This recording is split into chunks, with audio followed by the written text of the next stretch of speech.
Estos 7 congresos y el tiempo de vigencia de UPA han colaborado muchísimo en el campo, en nuestra tierra y en la defensa de los derechos de nuestros pequeños productores.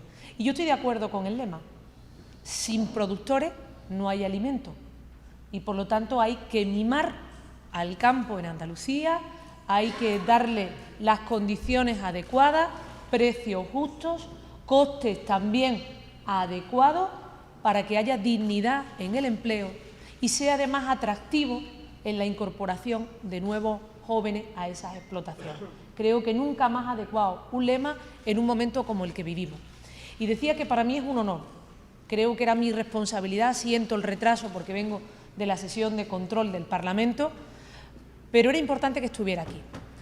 Creo que hay que estar recordando permanentemente, porque hay quien es duro de oído y no entiende la importancia del sector agroalimentario en Andalucía, que el 8% de la riqueza de esta tierra está en el campo andaluz, que la mitad del empleo que se crea en Andalucía se crea en el campo andaluz, que hay 500.000 andaluces, ahí está, medio millón de andaluces, que de una manera o de otra trabajan en torno al sector agroalimentario y que además la cuarta parte de las exportaciones de España en materia agroalimentaria son gracias a la producción andaluza. Por lo tanto, tenemos una importancia enorme y cuando uno tiene esos datos, lo que tiene que hacer es mimarlo. Tiene que mimar al campo en Andalucía y tiene que mimar a nuestros agricultores y a nuestros ganaderos. Y creo que la capacidad de crecimiento también es muy grande, Si, aunque esas cifras son buenas, podemos crecer y podemos hacerlo de manera sostenible. Es verdad que hay que defender con contundencia los precios justos, eliminar intermediarios en las cadenas de producción, ¿verdad que sí?, que contribuyen poco y en cambio reciben lo que deberían de estar recibiendo en esas producciones esos agricultores y esos ganaderos. Hay que revisar en profundidad el coste del agua y de la energía. Estuve el otro día en Almería y no es posible que el agua desalada en Almería tenga un coste mayor que en Murcia. No es equitativo y cuando algo no es justo y no garantiza la igualdad de oportunidades, se tiene que revisar. Igual que hay que revisar que los agricultores, nuestros productores, no pueden pagar por una energía que no consumen. Y ya es hora que se escuche al Parlamento de Andalucía y su iniciativa para que nuestros productores solo paguen por la energía que consumen los meses del año que la consumen. Y si hacemos eso, estoy convencida que bajando esos costes que son de justicia, van a subir los sueldos, los salarios, los ingresos de nuestros productores, de ese 80% al que hacía referencia Fernando Rodríguez Villalobos, se le va a dar dignidad al campo de Andalucía, se le va a dar dignidad a ese empleo y a ese esfuerzo. Tenemos que seguir ayudando en la modernización de nuestras explotaciones y vamos a ser, como decía, atractivos para que muchos jóvenes que hoy en día no tienen claro el querer quedarse en las explotaciones familiares, lo quieran hacer y además le den ese plus de productividad, de competitividad y además de rentabilidad que en estos momentos estamos en condiciones de obtener. Yo creo en el futuro del campo andaluz, que afortunadamente nada se parece al que conocieron padres y abuelos de los que estáis hoy aquí. Pero como creo en él, creo que hay que invertir y hay que poner los recursos a nuestro alcance. Nosotros vamos a seguir apostando por la modernización de las explotaciones, lo sabéis.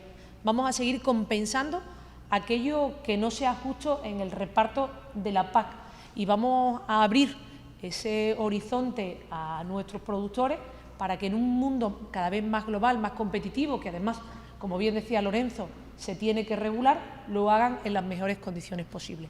Y de esa manera responderemos a las palabras de Carmen, a la que yo agradezco su cariño y sobre todo su compromiso social y con los trabajadores. Si hacemos eso, le damos calidad en el empleo, al trabajo en el campo y cumplimos el objetivo para el que estamos aquí.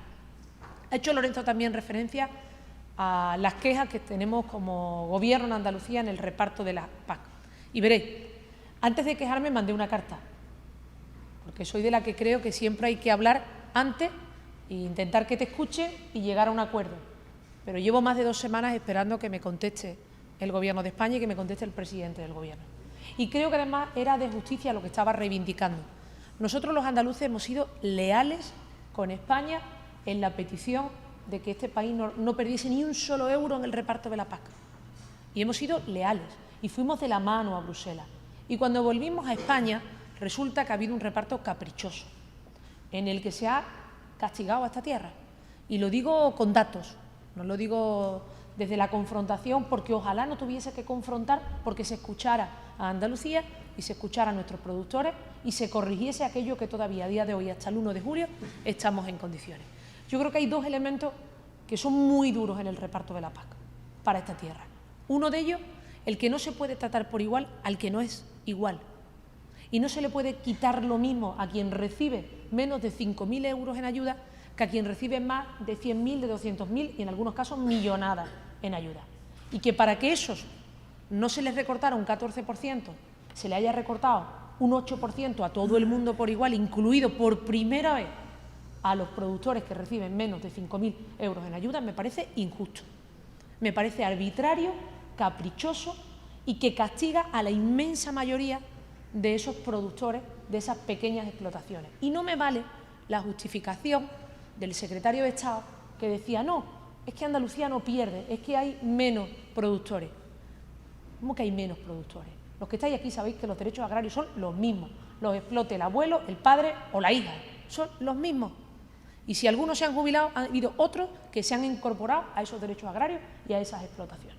Y la realidad es que por primera vez, quienes ganan menos de 5.000 euros en ayuda, se les ha metido un tajazo de un 8%.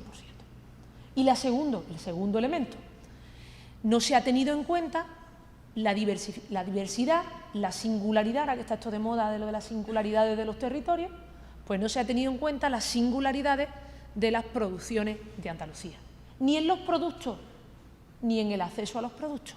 ¿Y a qué me refiero? No se ha tenido en cuenta, por ejemplo, la producción de remolacha que tenemos en Andalucía, que al reducir ahí, evidentemente, los productores de remolacha van a pasarlo mal. No se ha tenido en cuenta productos singulares como la uva pasa o como el trigo. No se ha tenido en cuenta que aquí hay 300 municipios, 300 pueblos de Andalucía, que su principal ingreso es el olivar, que hay 250.000 familias que viven del olivar, que es verdad que dentro del olivar en su conjunto, el olivar dependiente de montaña, además es menos productivo, rinde menos, cuesta mucho más trabajo recogerlo y por lo tanto el coste es mayor. Pero es que el conjunto del olivar andaluz, y no solo el de montaña, yo no me resigno solo al dependiente, al de montaña, va a tener que competir, por ejemplo, con productores italianos que sí tienen ayuda a todo el olivar, porque el Gobierno de Italia ha decidido que allí no se reduce ni una ayuda al olivar en su conjunto, no solo al dependiente, no solo al de montaña. Es decir, como era una decisión de los gobiernos, no de Europa, de los gobiernos, pues el Gobierno italiano ha dicho, yo le mantengo las ayudas a todo el olivar. ¿Y ahora qué pasa? Que los productores andaluces van a tener que competir, que somos los principales productores de Europa y del mundo en aceite de oliva virgen extra, vamos a tener que competir en desigualdad con los italianos, porque ellos sí van a llevar ayudas de la Unión Europea y nosotros no. ¿Eso cómo va a ser?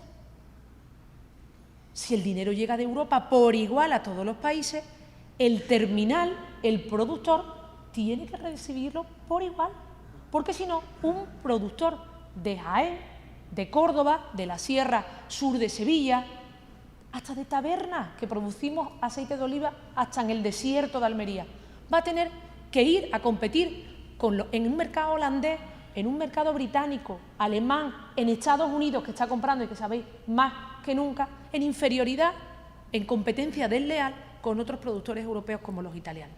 ¿Y eso se puede solucionar? Se puede solucionar. Lo decía Lorenzo en sus palabras. Tenemos de plazo hasta el 1 de julio. Tenemos de plazo hasta el 1 de junio para que se revise claramente qué productos andaluces salen especialmente castigados, y he puesto 3 como ejemplo, que creo que todos coincidiréis conmigo, que son evidentes, y que se revise nuestro olivar. Nosotros exportamos solo en aceite de oliva virgen, en nuestro oro verde, lo mismo que en la aeronáutica. Andalucía, si lo que supone las exportaciones a Airbus, a Aerópolis, a Alestis, todo ese sector aeronáutico puntero, supone nuestra riqueza, nuestro PIB, lo mismo que el aceite de oliva virgen extra en nuestra tierra. Por lo tanto, es evidente, entendéis ahora, ¿Por qué este Gobierno y esta presidenta va a levantar la voz? Pues claro que sí, porque nos estamos jugando muchísimo. Y son casi 1.000 millones entre los fondos de desarrollo rural y esas ayudas, como decía, asociadas, acopladas, que van a recibir nuestros productores. Y estamos a tiempo de hacerlo. Ayer fueron en torno a 300 alcaldes y presidentes de las diputaciones los que lo reivindicaron en el Ministerio de Agricultura. Lo voy a seguir reivindicando ante el presidente en funciones del Gobierno. Esto no puede esperar a unas elecciones o a un Gobierno, porque tenemos de plazo hasta el 1 de julio. Por lo tanto, aquí no cabe que esto forme parte del debate electoral. Esto es una cuestión de justicia con el campo en Andalucía y tiene que tener una respuesta, como decía, antes del día 1 de julio. Y voy terminando como empecé. Yo creo en la potencia del campo, creo en él. Creo además que es posible que haya dignidad en el empleo, que sea atractivo, como decía, para que se incorporen nuevas generaciones. Creo que nosotros podemos ayudar y muchísimo en materia de investigación y de modernización, que podemos ayudar y complementar lo que le corresponde al Gobierno de España en esa regulación a la que hacía referencia de los costes. Pero muchos tienen que entender que la potencia que tiene el sector agroalimentario en Andalucía es clave para el futuro de nuestra tierra. Si se está creando empleo a más velocidad, si nosotros estamos liderando la bajada del paro en España, si queremos que ese empleo no sea precario, lo que tiene que garantizar un Gobierno siempre es que no se abra una brecha de desigualdad. Y el riesgo que corremos es que en el futuro próximo, si no le damos el mimo, el cariño, las herramientas, las infraestructuras adecuadas a nuestras explotaciones agrícolas y ganaderas, esa posible recuperación económica se sienta mucho en algunos sitios y se sienta menos en otros. Si reivindicamos más calidad y más estabilidad en el empleo, eso tiene que llegar a todos los rincones de nuestra tierra. Ya ha habido demasiada demagogia, falsedad y manipulación con todo lo que envuelve a las ayudas y al aporte que se le hace al campo en Andalucía. Creo que ahora tenemos una oportunidad. Reivindiquemos, como decía, dignidad en el empleo, salario adecuado y las condiciones en el campo andaluz que reivindicamos para cualquier otro trabajador por cuenta ajena en cualquier sector o en cualquier empresa de nuestro país. Muchísimas gracias.